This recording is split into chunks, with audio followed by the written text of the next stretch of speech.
Welcome back to all our friends, family, and yes, even our foes. To the Foxx Den Sports Podcast, where Todd and his sports-passionate kids are ready to bring you the latest updates and insights on all things sports.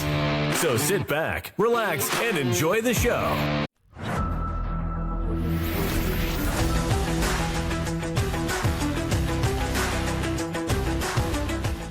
Hello, everyone, and welcome back to the Foxx Den Sports Podcast. I am your host, the Podfather, Todd Foxx, along with my oldest son, Kellen, the dog Fox, and the Den's enforcer, Clay Bench McDonald, all here to give us a bunch of good information tonight. Because guess what it is? It is OU Texas Week, the Red River Rivalry, or the shootout, or showdown, or whatever you want to call it. It could be called the beatdown, hopefully this year, this episode. So we shall see. The kickoff is scheduled for 2:30 at the Cotton Bowl in Dallas on October 11th, 2025. It looks like it's going to be broadcast on ABC, ESPN. I don't know which one. It just says ABC/ESPN. Weather forecast supposed to be sunny, around 87 degrees. So it will be a fantastic game. I'm excited about it, guys. I don't know about you guys. How excited are you, Clay? I'm excited just because I'm always excited about any time OU plays football, but OU Texas for sure. I just kind of wish there wasn't so much uncertainty in our quarterback situation, because that is the whole, I mean, that's pretty much what the whole game's riding on for both sides. And I think everybody's like Texas fans and team probably feels like they got a chance if Michael Hawkins is playing. OU fans felt like, well, it's going to be really tough if Michael Hawkins is playing, and then vice versa if John Mateer is the quarterback. And then if John Mateer plays, how good is he going to be? I mean, I can guarantee you probably hadn't practiced a whole lot or gotten the game type of reps, but he's also, you know, he's not going to be 100% no matter if he plays or not. So what's he going to be like? So that's probably just build up, but it seems like there's always some kind of extra storyline every year going into this game. Kellen, what about yourself? Very excited, obviously, because it's just our biggest game every year, on the schedule at least. I'm just ready to know if Mateer's playing or not. I really think he will be, but I hope if he plays, I hope he's ready. I just hope everything's rehab's good, hand is good. I just don't want to injure it worse and ruin the rest of the year or his future career. So as long as he's ready, I want him out there, but I can't wait. I don't think he plays if he's not ready. That's my opinion. I think if he plays, which I'm expecting him to play. I don't know about you guys. I'm expecting to see him trot out there and play. He played against Auburn with it broken for three and a half quarters. But, of course, after the surgery, I don't know. I'm expecting to see it. I don't know whether or not he will. But if I had a guy tell me at work today, said, hey, I think Hawkins will probably start, and then if he's not doing well, then maybe Mateer comes in. I'm like, no shot. I think if he's ready to play, he's playing. Yeah, that's my opinion. I don't think that's going to happen. Yeah. Well, let me just go over a few things real quick. The series history. I know they played one another 120 times. Unfortunately, somehow Texas has a 64-51 lead with 5 ties as well. The trophy that we're trying to win is a golden hat. I don't really care. I just want to beat Texas, and I want to win the SEC, national championships, all that. Recent history, Oklahoma's won 7 of the last 10. I looked it up earlier. Since 2000, we're 17-9. So we've got the bigger advantage in the last 25 years. I know we played each other twice a few years ago because we had the Big 12 championship as well. But it's going to be a fantastic game. I know OU's 5-0, 1-0 in SEC play. And Texas, 3-2, hasn't looked very good, 0-1. But you guys know as well as I do, this game can go either way. Either way. And what are you looking for in this game as of today, on whatever today is, Wednesday? What are you expecting to see transpire on Saturday? Oh, I think there's probably not going to a whole lot different happen than what's happened to these two teams all along. I don't think OU is going to be able to run the ball. I think Texas is going to try to run the ball, not going to be able to because their defense is, that's what they, so it's just going to come down to those I don't know if you call them X factors. I don't even really know what that X stands for, but those extra things, I guess. I think, Texas is probably reeling a little bit in confidence. I think if OU comes out, and they did get the 2 turnovers last time, so I think maybe that cap is broken. That, hey, yeah, we can do this. It's not that big a deal. We're obviously 5-0 with only 2 turnovers, and 2 of those were against the worst team we played. But I think if we can jump on early, it's kind of like 2 years ago when we jumped on Quinn Ewers and got an interception like first series, and then got one when they were marching down, to go score, and we got another interception, stopped them on 4 downs from the 1-yard line. I think if we can do stuff like that, Texas is probably going to fold. But we can't wait till the fourth quarter to get that interception. If we can jump on Arch Manning quick, get him really confused, really shatter his confidence, I think it's going to be all over. And I think Texas is going to fold. And they could be the team like OU last year. I always think I keep comparing Arch Manning to the Jackson Arnold, just such super hype, all that kind of stuff, and then just not been able to get it. Still probably a good quarterback, but just not been able to make it. And you remember last year we started out fairly decent going into the Texas game, and we were winning, but just was like, oh, it just not looks good. And then we obviously get smoked by Texas. And so I think it could easily go that way. So that's to answer the biggest question is what I'm looking for and hoping for is just a massive start for the Sooners. And I think if that happens, it'll be a rout. I'm hoping some of this turns out kind of like the Auburn game. I really just want to make Arch uncomfortable, get some sacks in there, pressure him a lot. I'd love to see a pick or 2. I think if we get a pick or 2, his confidence is gone. But if we hit him enough, sack him enough, pressure him enough, he's going to be flustered back there, and it's going to be like Arnold. By the end of that game, he couldn't do anything. And I just hope we also get off to a fairly quick start. I don't want it to be one of those where it's like 3-7 going into half and we're just waiting to get rolling. Like I want to start off hot. Whoever's playing quarterback, just want them to look good, look comfortable, look confident. But biggest thing, I just want to make Arch uncomfortable, because once we do that, that team's not going to do much. Yeah, it's just going to come down to, and I'm going to ask you guys this question in a little bit as well. Be thinking of whatever your thoughts are. How is this game going to be different if Mateer plays and if Hawkins is the main player that plays and plays the whole game of some sorts? Like, what is the difference going to be in that game? So it's going to be I expect Oklahoma to stop Texas's run game for sure. Got to put pressure, like you guys have been saying, on Arch. I've heard of several people said make Arch throw the ball, which will be very interesting to see. If we can pressure him like we have done all season long with all these other quarterbacks, I expect us to win. One thing I will say is I would like to see is number 4, Cortland Guillory. The kid's got to stop pass interference. I would go after him all game long because he's going to interfere. He's all over these receivers, touches, hits them, grabs onto them, and they've got to figure out something to get him some help over there. I know they did not even do that against Auburn, and we still won. Doesn't matter as long as we win. The disappointing thing for me, and I think it's the same thing for you, we have no running game. If Hawkins plays, well, even if Mateer, but I think Hawkins is a better runner than Mateer. Mateer's obviously a much better passer. If we can run the ball somehow, some way. Clay, do you remember? I don't remember what year it was. It may have been 2000 or it may have been 2001 or 2. I don't remember.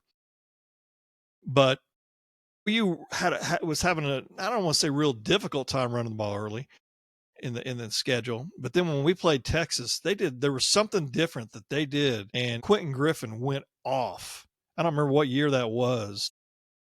I'm hoping there's some kind of something that we've been doing. We've been holding back. It'd be really rough because we played, Michigan and Auburn had some 2 tough games.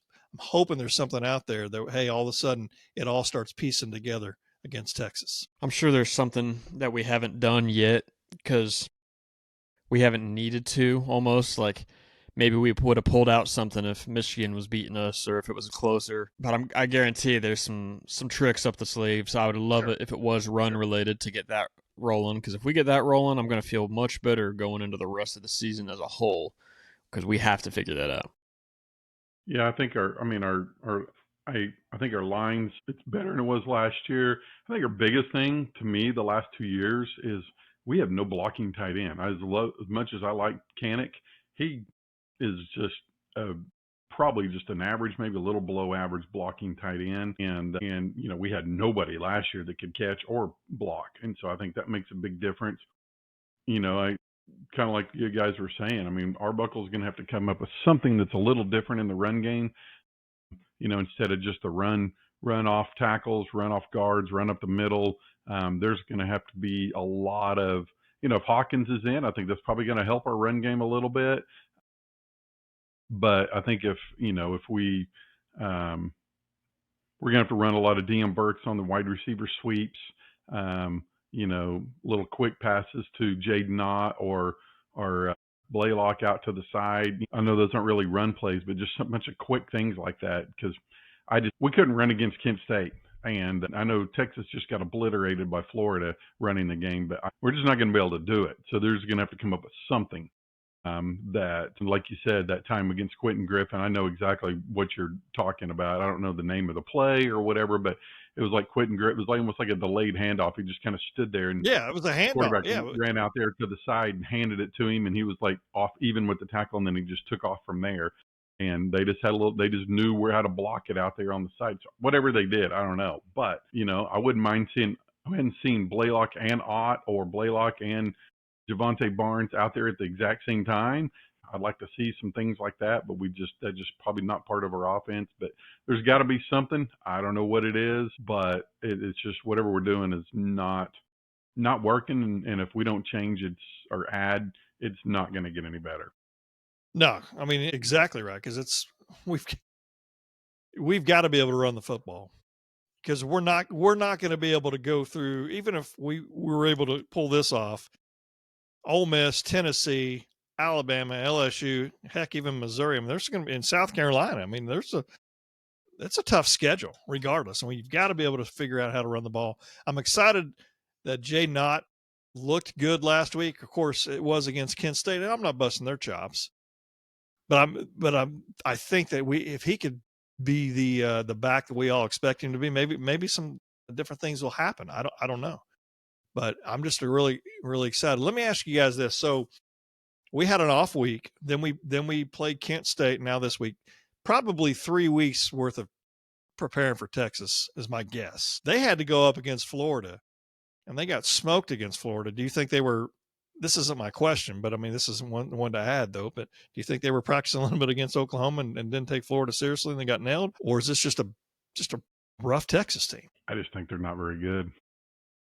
I mean, it's crazy to sit here and say this, and I never thought I would ever say this, but this might be the worst team left on our schedule. I mean, we'll find out Saturday. Now, we might still lose. I don't know, but it literally might be the worst team on our schedule. And I don't. Right now, ranking-wise, they are the worst team left on our schedule because everybody else is ranked.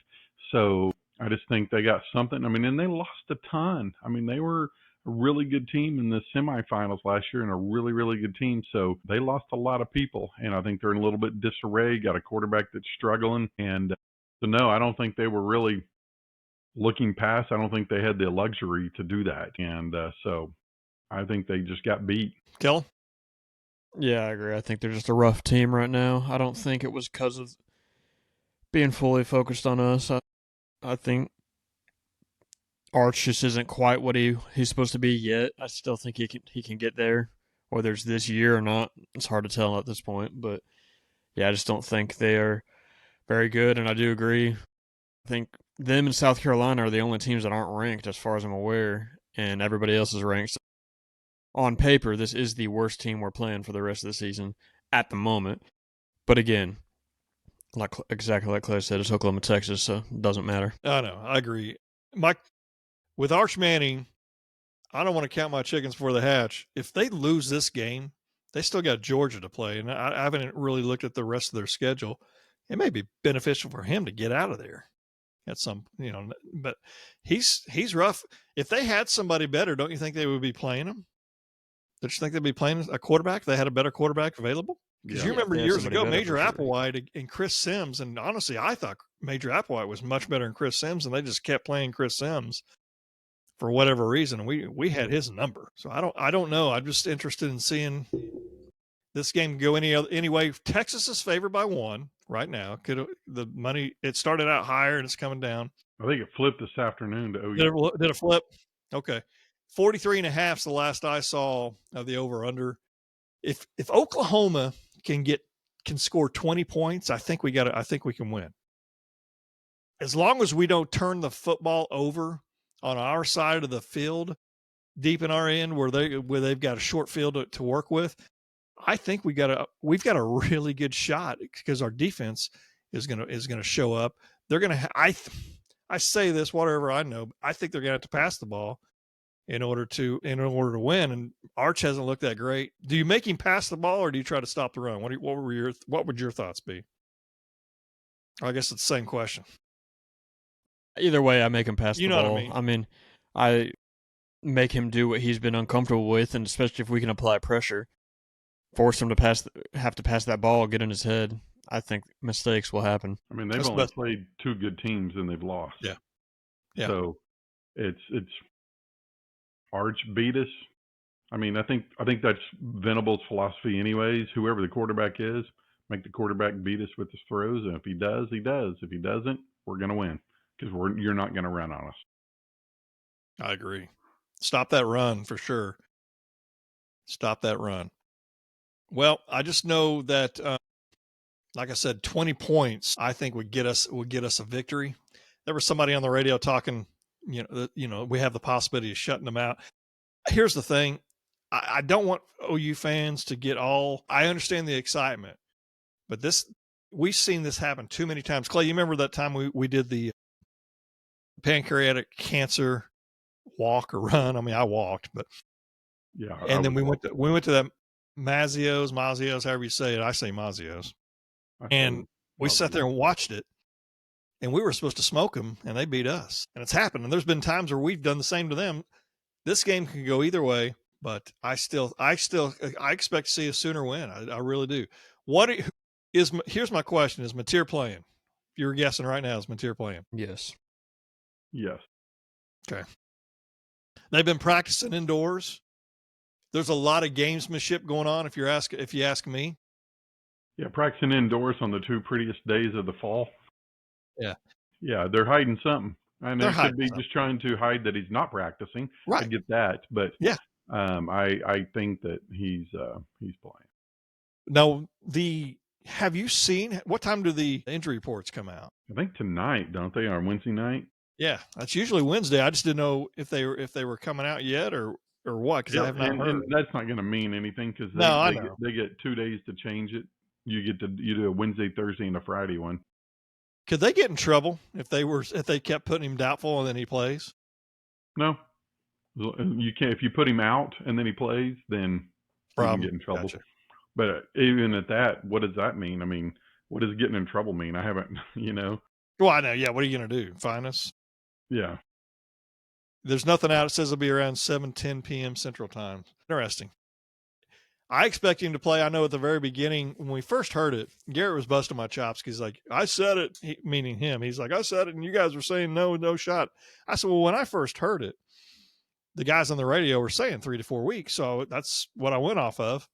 And the more and more I heard, heard, that's when on the podcast, I said 65% chance is what I thought. So I don't know. How important is it for him to play?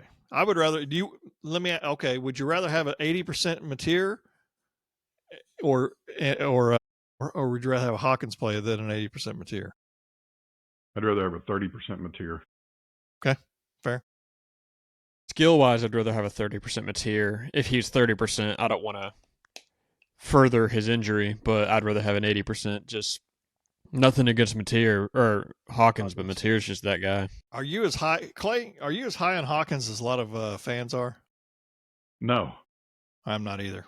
No, we're going to get somebody. We're going to get somebody else next year. And it sounds from all get out that his family and him and everybody are great people, and I hate that.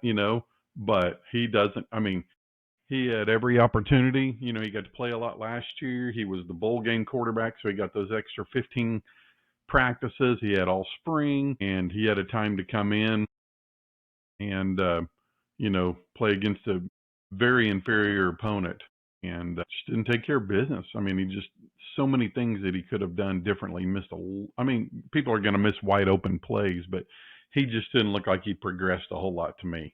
And so I think there's something about seeing the field, making the plays, and being athletic. And I think by far he may be one of the most athletic guys on the team, if the not most athletic guy on the team. I'd like to see him stay, be a receiver next year, be a defensive back, stay on the team, and still be a backup quarterback because, it does make me feel good if Mateer goes down that we have somebody like that has played. It was nice that we had, because it would have been a whole lot worse if we didn't have him against Kent State. We'd probably won, 20-0, Right. or something like that. So I am glad that we have him on our team, but yeah, I'm just not real high on him. Kellen, answer that question. What are your thoughts? I like him, but yeah, I don't think he's Oklahoma's future.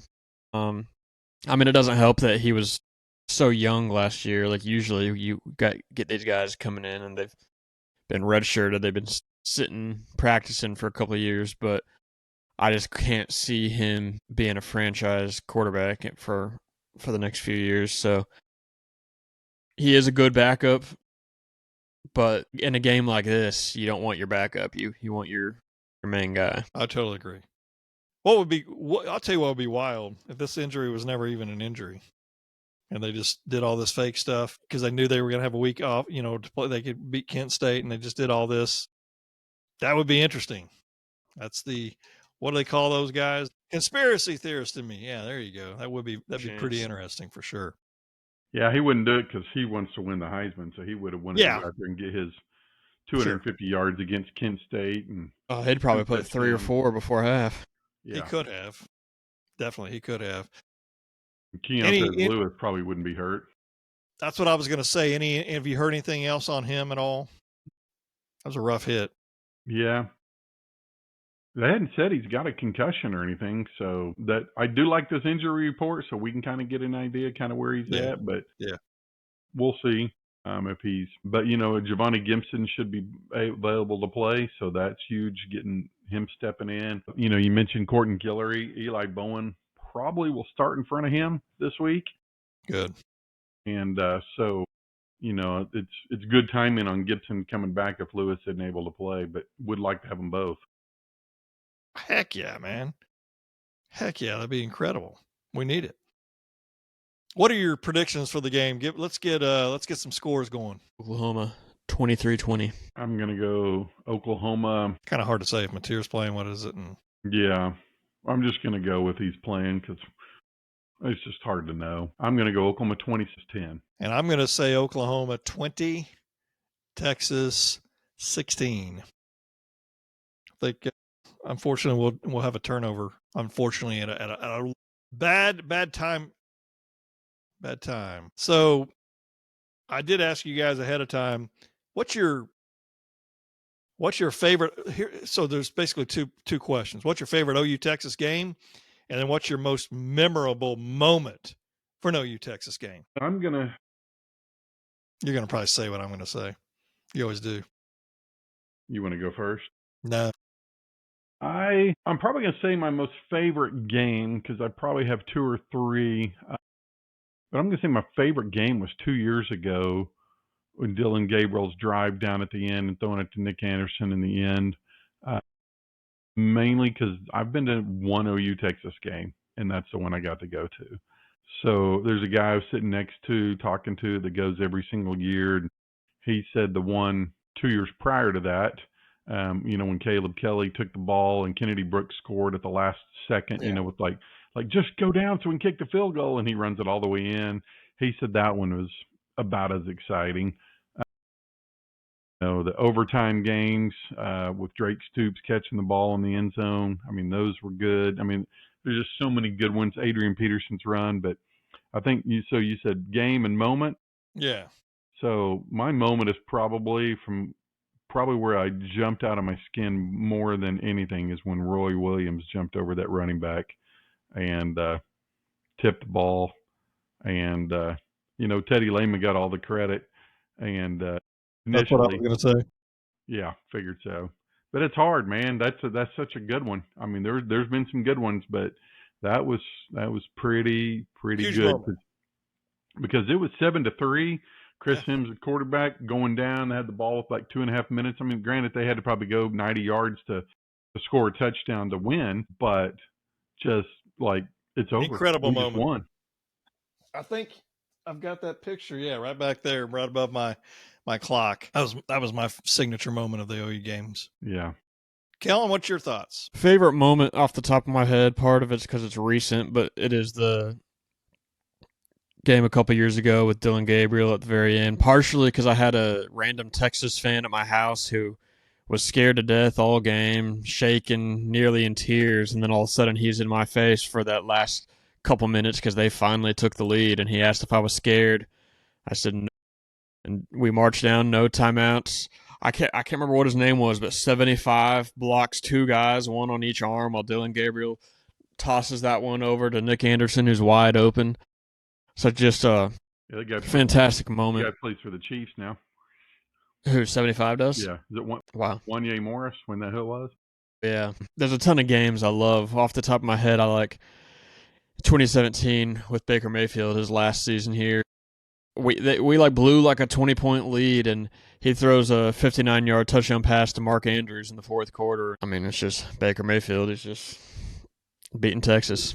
That's what he does. Yeah, beating Texas is just amazing. I don't think there's anybody on this planet who hates Texas more than Baker Mayfield. Did you say your moment? Did you say what it was? Was it that Nick Anderson? Me? Yeah. Yeah, Dylan Gabriel to Nick Anderson. That's what I thought. Just that whole minute and a half right there was just it was a great drive. No timeouts. Stoops with some good catches. There's so many different moments. Obviously, Roy Williams was the best one. I just remember that was a slugfest. Like Clay said, 7-3. A little bit of time left, and Brent Musburger's doing the game. He says something to the effect, Chris Sims and the Texas Longhorns going, for the win here, and then out of nowhere. And what's funny is Mike Stoops told Roy Williams to stop doing that. Don't do it. You remember that? And then he still quit did jumping it. over them people. Yeah, quit jumping over him. Go through him, but don't jump over him. And he did it. And next thing you know, Lehman just, touchdown Lehman. I mean, I just remember I was just like, oh my goodness, I cannot believe this. That one. Go ahead. I was going to say the story is Roy Williams ran off the sidelines and went and hid because he thought he was going to get in trouble. Well, yeah, and I can tell you, I can remember Marcus Dupree's big runs against Texas.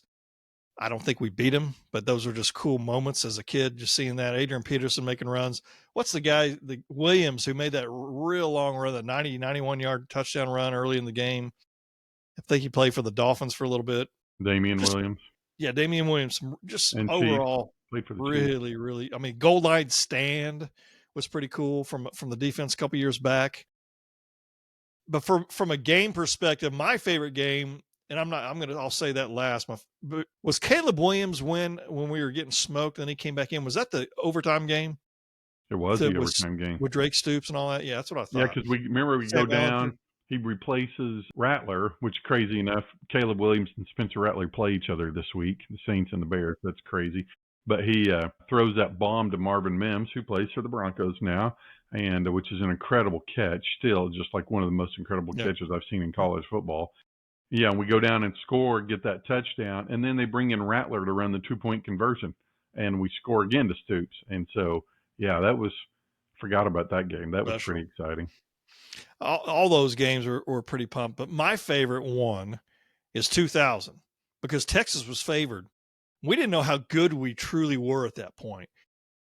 And we came into that game and Texas was supposed to win, and we smoked them 63 to 14 or something like that. I mean, we beat them bad. We were up 30. I think, if I'm not mistaken, we were up 35-7 or 35-0 or something like that at halftime. And I was still worried. I was still nervous. But that was just an incredible game. And then we went on that big run where we beat K-State and Nebraska. And that was just at that time, we did not know how special that team was and how good that team was. And that's probably my favorite one, just because of the fact that that kind of changed the trajectory that we had been on, that game right there. And we've been on it ever since. Of course, we've had a couple bad years between here and then, but I think we're on the upward climb. And this is, to me, I mean, this is one of the best currently. I don't know, it's 5 games into the season. This is one of the best defenses I've seen Oklahoma have in a long, long time. And you remember back in those Big 8 days when we had Bosworth and Casillas and all those guys, the only difference was the teams didn't pass the ball like they do now.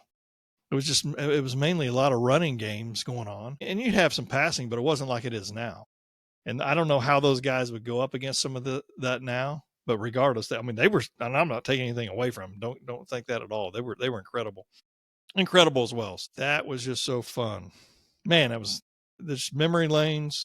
Just hopefully we get another win today, or I'm sorry, Saturday. And if you would have told me going into it, because going into the season, I mean, Texas, number 1 ranked team, they're out of the top 25, which I'm not a big top 25 guy this early in the season anyway. But man, they're us from last year almost. Does that make sense? And the parallels you've got, we let Dylan Gabriel go to Oregon, which I think that was probably already going to happen anyway, because we thought we had the guy in Jackson Arnold. They did the same thing. I mean, how much better would this team be right now with Quinn Ewers at quarterback? And a lot of them wanted him gone. $2 million pay cut to go to the Dolphins. It'd be a completely different team. Completely different, which I'm glad. And sometimes I think about, man, do we regret the Dylan Gabriel situation, all this, all that? But if we didn't do all that, we probably would not have John Mateer right now. So, and with the grand scheme of things, worked out for us. 100%, 100%. Clay, we did. You had a grandbaby. I don't know if we ever talked about that yet. Talk about that real quick. We did, yeah. That's all right. I'll talk about her every day. So yeah, got a little Emery Jean. She's 3 weeks old and about to go. It's gonna be interesting. I'm gonna be watching the OU Texas game in Texas this weekend, but not at the game. But I am gonna go to their house so I can spend some time with her for several days. But I'm excited to get to go hang out with her. I didn't get to see her since her birthday, so can't wait to go down there. That is pretty awesome. And then I've got one other question. How in the world did Mason break his finger? I know it was flag football, but how? Nobody knows.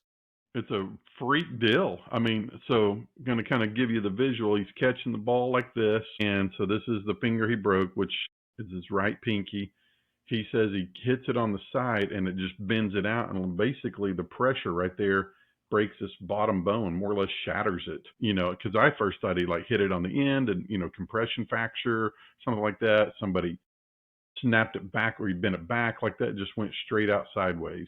So weirdest deal. He waited about 4 days after he broke it to finally go to the doctor, and they were like, yeah, this isn't good. So, and then we had to get into a hand specialist, and they go, ooh, it's not any good. And then they do the surgery.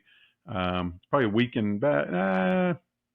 I think it was 11 days after he broke it, and they were like, yeah, this is way worse than we thought when we get in there. So he's got a couple of pins in there, and it's just, and he's got it all wrapped up. And the crazy thing is because of the type of breaks it is, they have to pin it, squeeze it together, hold the pins in, and to be able to take the pins out, they leave the pins hanging out the skin. And so it's just all completely wrapped up. I guess this is a normal thing, but we can't see it. They told us do not take the wrap off and look at it because they don't obviously want infections or anything to get in it. But he's just got a couple of pins just sticking out of his hand, holding that sucker together. So, yeah. He did a number on about a half-inch bone. Wow. Well, did he catch the ball? He said he did. And what crazy thing is he played 4 flag football games after he broke it. Wow. He just didn't play receiver because he had a splint on it. So he said, I just played defense. Sure. But he's done now. His career is over. Should have gone to Dr. Shin. I know. He was booked. We tried. Yeah, Dr. Shin. That's true. That's funny. All right. Hold on 1 second. I can't hear it. Did it go through? Wow. About 90 years later goes through. Hey, I got a couple questions for you guys. Did it not? It went through on my end. So, would you rather be in jail for a year or lose a year off your life? It'd be the same thing. I'd have questions. Do I get to choose the year and how long do I live? But Off the top of my head, I'm going year off my life. I'd rather use I'm assuming I die of old age. I'd rather lose a year there than a year in my prime if I don't get to choose. Yeah, if I'm dying when I'm 93, then I'll go ahead and take 92. Exactly. I'm not going jail, so that's what I would go with too. You say that now. But if I'm gonna die at like 45, I'll take the year in jail. Dude, that's like older and younger than us. Here's the thing. I'll take the year in jail. Here's the thing. I could use a year off, just chilling, relaxing a little bit, taking some good naps. What else are you gonna do? Like I could read a bunch, get smart, maybe. I don't have any idea. I could work out and get fit and real big and all that. I don't know, but I would take the year in jail. I would. Any rebuttal? Nothing? You guys good with it? Have fun with that. I just say have fun with that. All right. Well, let's ask another one here real quick. You'll win 5. I'm reading through them. I'll cancel this out. All right. Here's a question. What food is delicious, but is a pain to eat? Top 2 that I'm thinking right off the rip: crab legs and pistachios. Both taste pretty good, but you got to work to get them, and I feel you got to work to get it. Huh? If that's what you mean by pain. Yeah. Like, I'm thinking pain as in difficult, not painful. Well, I mean, your daggum fingernails get all jacked up. Yeah, pistachios, you're burning more calories than you're taking in. At least crab legs, a little tastier. I'm going to go with ribs. Yeah. True. And Cheetos. Yeah. Why? Because messy? You don't want to be messy? Here's what I think, like tacos. Like, I hate when I eat a taco and I take a bite and the whole thing crumbles. Like, especially like ones that you get at the house when you have there's got to be a better brand out there. If our listeners know, give me a brand of a taco shell. But some of these taco shells are garbage. You take one little bite and the whole thing just crumbles. And you're like, really? I might as well just have a taco salad because it's all crumbled up and I don't like it. Another thing, it could apply to a lot, but I'm going to specifically say soup because you're always so hungry and then you scoop it out and you're ready to take that first bite and it's so hot. And if you don't wait long enough, you're not tasting anything but rubber for the rest of that meal. And it's so good, but you have to be so patient. And when you wait, it's cold by the end of the bowl. Yeah. Or Hot Pockets. You pop those bad boys in the microwave. It's lava hot on the outside, ice cold on the center. And it's just like, what's the point of that? Ice chips on the middle. Yeah. All right, one NFL question, because I got to talk NFL. Since Garrett's not here, we can talk real quick. What team has surprised you the most so far in 2025? What team? Indianapolis Colts. I think I predicted them to win 3 games, and they've won 4 out of the 5. A good one. Makes no sense. Yeah, Daniel Jones has been great. I think I'm probably... Could be good or bad. Yeah, I'm going to say good. Colts is probably the best answer, but I'm going to say the Broncos been surprisingly really good. Bad, I'm going to say the Ravens. Yeah. Ravens stink. Trash. I mean, I picked them to win the Super Bowl. I still got time. But what I might do is I might go back and edit that out. So at some point, I don't know, because I picked them. He'll tell us this time next year. He goes, I told you it's going to be the Colts is going to win it all. Go watch that video. Yeah, I'd have to look, man. Where I'm looking for my helmets, like real quick. I don't know who really. I mean, I'm kind of surprised Washington isn't as good, but of course they did have Daniels out. I'm surprised with that a little bit. That's not my biggest one. Jaguars, they play. Jaguars are better than expected. Chiefs are worse than expected. So it's been fun seeing the Chiefs go down for sure. I'm loving every minute of it. They're still getting every minute of it. Still getting those plays. The Clay, if they have a play for 30 yards or more, it's buy one get one free tacos at Torchy's for 3 days after the game. So they're doing just enough to get those free tacos for me, but they're not winning games. So it's fantastic. Texans have not been very good. Yeah, it's been disappointing. Thought they were going to be pretty good this year. Thought they were a 9 or 10 win team. I agree. And then I think this past Sunday was the only time I actually rooted for the Cowboys. I was wanting them to lose all the other games, but I did root for them against the Jets. So everybody's going to beat the Jets. They're not going to win it all. So I mean, might as well just lose. Quit being garbage. MVP right now, I'd say, is Baker Mayfield. That's my point. That's my thoughts. I think he's playing outstanding, incredible. That was an incredible game against Seahawks the other day. Just the dude's like, has every win that they've had, they've come back. Yes, And every win's been 3 points or less within the last drive, and they almost did it also against the Eagles. He's the first quarterback in NFL history to throw for 375 yards and throw less than 5 incompletions. He only threw 4. I think he's got 10 touchdowns, 1 pick. He is playing good. He's looking fantastic. Without Mike Evans and without Bucky Urban last game. Yeah. And then with Dylan Gabriel starting, I mean, how many different former Sooner quarterbacks? That's 6 or 7? 6. Yeah. That's pretty impressive. 6. I mean, it's, in this transfer portal era, it's hard to say who plays for who, but yeah, I know. 6 guys that started in the NFL once played quarterback for Oklahoma on that field. That's pretty incredible. And whether they finished or not at Oklahoma, 6 quarterbacks in a row for us that started are all starting in the NFL right now. And hopefully, knock on wood, all these guys continue to play for several more years. You got possibility like a Mateer coming in, another one, right? Another quarterback playing in the NFL. You never know. Like probably not, but Arnold could end up like a Rattler situation. That's true. He ends up somewhere. That's true. The only thing I hate about it is we got 6 guys in the NFL, and what do we have to show for it? Nothing that we care about. Like no championships, and we got 6 starting quarterbacks in the NFL. No national championships. No national championships, right? We've got. I don't count the other. They're not real championships. Anything else? I don't give a crap. Well, I had fun though. I had fun in a lot of these games. Watch. Oh, yeah. A lot of wins. Spencer Rattler never really. I don't know. That guy just never did it for me. Yeah, that's the podcast you need to go back to. The one where you and Gary said that he was going to be better than Baker and Kyler. When did I say that? I never said that. What are you talking about? Go back and look, because I said you guys were clowns. There's no way I said it. Was in the early days. Man, watch that video. Early days of the podcast. We don't. I think those things are in the archives. I don't know if I ever. They're not on YouTube. I'll tell you that, but I'll find them on Spotify. YouTube. They're on. What is those? What was it before that? Beta. 8-track or whatever. 8-track tapes. All right. Well, the Foxx Den Sports Podcast would like to thank all of our listeners to tuning in, listening, and being able to know, hey, the Oklahoma beatdown hopefully is coming this weekend. A lot of Sooner fans out there. Subscribe to us on YouTube. Give us some comments. I'm sorry we weren't on last week. I was in Orlando. We had a lot going on last week, so I was gone.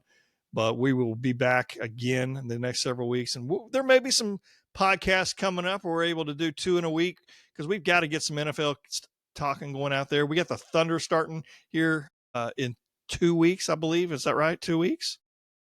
Man, they're coming up. So we got stuff we can talk about. The problem is I just got to work at some point. So we'll figure it all out. Major League Baseball. Oh, yeah, we got the Yankees. They're already down 1-0. Dadgummit. But we'll down 1-0. We will see. Well, for the dog and the Dens Enforcer, Bench McDonald, I'm Todd Foxx. Until next time, goodbye, everybody. Boomer Sooner. Texas sucks. I'm going to get in trouble for that.